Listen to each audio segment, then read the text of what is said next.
Welcome to the federal Andhra Pradesh. Mudragada Padmanabha Reddy ఆయన పేరు వినగానే ఆంధ్రప్రదేశ్ రాష్ట్రంలో కాపు ఉద్యమాలకు కేంద్ర బిందువుగా కనిపించేటువంటి వ్యక్తిగా ఎవరైనా చెప్తారు. అదేవిధంగా కాంగ్రెస్ పార్టీలో మొట్టమొదటిసారిగా రాజకీయాల్లోకి వచ్చాడు.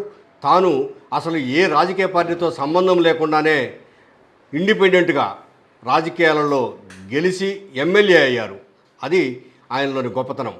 తన తండ్రి రాజకీయ వారసత్వంతో రాజకీయాల్లోకి వచ్చినటువంటి ముద్రగడ పద్మనాభరెడ్డి మహానాడు పార్టీని కూడా 1999లో స్థాపించి తనకంటూ రాజకీయాల్లో ఒక ప్రత్యేకత ఆంధ్రప్రదేశ్లో ఉంది అని నిరూపించుకున్నాడు.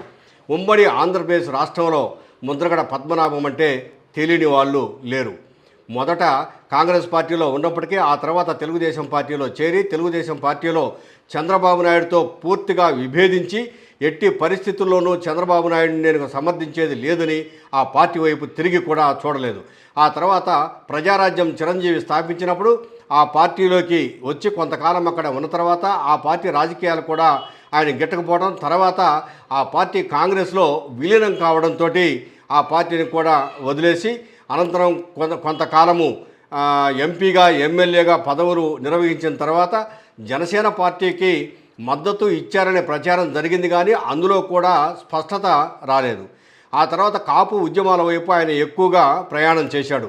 చంద్రబాబు నాయుడు కాపులకు రిజర్వేషన్ కల్పిస్తూ ఇచ్చిన హామీని నిలబెట్టాలని చెప్పేసి ఉద్యమం చేశాడు. తూర్పుగోదావరి జిల్లాలో ఆయన చేసిన ఉద్యమం సందర్భంగా రైలు తగలబడిపోవడం, దానిపై ఆయన పైన అనుచరులపైన చాలామంది పైన తెలుగుదేశం పార్టీ కేసులు పెట్టడం ఓ పెద్ద సంచలనం. ఆ తర్వాత ఆయన కొంతకాలానికి వైఎస్ఆర్ కాంగ్రెస్ పార్టీలో ఆయన స్వతహాగానే చేరారు. అయితే వైఎస్ఆర్ కాంగ్రెస్ పార్టీలో చేరిన తర్వాత టీడీపీ శ్రేణులకు ఆయనకు మధ్య జరిగినటువంటి ఘర్షణలో నేను గెలవకపోతే, పోటీ చేయకపోయి రాజకీయాలలో గెలవకపోతే నా పేరును మార్చుకుంటానని చెప్పేసి శపథం చేసి అట్లాగనే ఆయన పేరును పద్మనాభరెడ్డిగా మార్చుకున్నాడు. ఇటీవల కాలంలోనే ఆ పరిణామం జరిగింది. ఆ తర్వాత పద్మనాభరెడ్డిగా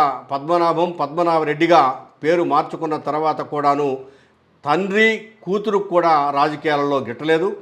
తన తండ్రిని విభేదించి కూతురు కూడా పక్కకు పోయింది. అయితే ఆయన అనారోగ్య కారణాలతో కిడ్నీ ఫెయిల్యూర్స్తో ఈరోజు హైదరాబాద్లోని ఒక ప్రైవేటు వైద్యశాలలో మృతి చెందారు. ఇంతకు ఆయన వైద్యశాలలో ఉన్నప్పుడు కూడా చాలామంది వైఎస్ఆర్సీపీ నాయకులు, ఆయన ముఖ్య అనుచరులు, ఫ్రెండ్స్ చాలామంది పోయి ఆయన్ను పరామర్శించారు. కాంగ్రెస్ పార్టీ హయాంలో ఆయన మంత్రిగా కూడా పనిచేశారు. రాజకీయాలలో ఒక గొప్ప రాజనీతిజ్ఞుడిగానే కాకుండా నిజాయితీపరుడుగా, నీతివంతుడిగా ఒక గొప్ప పేరును సంపాదించుకున్నవారు. అట్లాగనే ఆయన ఇంటికి పోయిన వారికి ఏ ఒక్కరికి కూడాను లోటు లేకుండా, అన్నం పెట్టకుండా తిరిగి పంపించిన సందర్భం లేదు. చాలా మంచి కుటుంబము.